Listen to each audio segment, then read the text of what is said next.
Narito na nga ang dapat nating tutukan at aabangan bukas na mga kaganapan dito sa Akosada. Hindi nga inaasahan na may tao palang nagligtas dito kay Wilfred sa kapahamakan.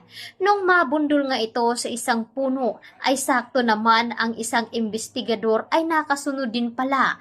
Kaya naman umalis agad si Wilfred sa kanyang sasakyan at doon nga daw niya nakita itong si Dennis na lumalapit nga ito. Ngunit sa paglapit naman dito ni Dennis ay wala na itong nakita at hinahanap nga nitong si Wilfred.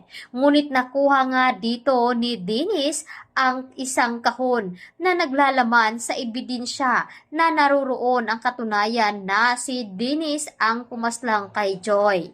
At dito na nga ay nalaman na ang investigador nga ang nakaligtas dito kay Wilfred. Ngunit wala pa itong malay at dapat nga daw sasabihin sa kanya ang totoo kapag ito ay nagising. Kaya naman labis ang pagtataka na rin dito ni Carol at kung bakit nga daw may hinala sa mga kinikilos dito kay Dennis at bukas ay dito nga madidiskubre dahil may sinabi si Ronnie dito kay Carol na dapat mag-ingat nga ito kay Dennis dahil hindi niya lubos na kilala ang taong ito. At dito nga ay nakuha ni Carol ang isang kamera na nandoon nga sa loob ng kwarto nila. At dito na nga ba makukumpirma ni Carol na si Dennis nga ang naglagay ito doon.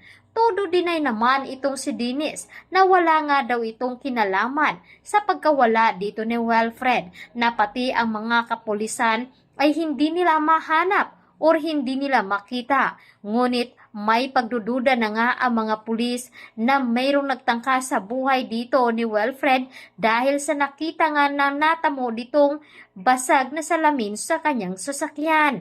At dito na nga kinakabahan si Dennis na baka makumpirma nila na siya ang pinaghihinalaan nga dito ni Ronnie.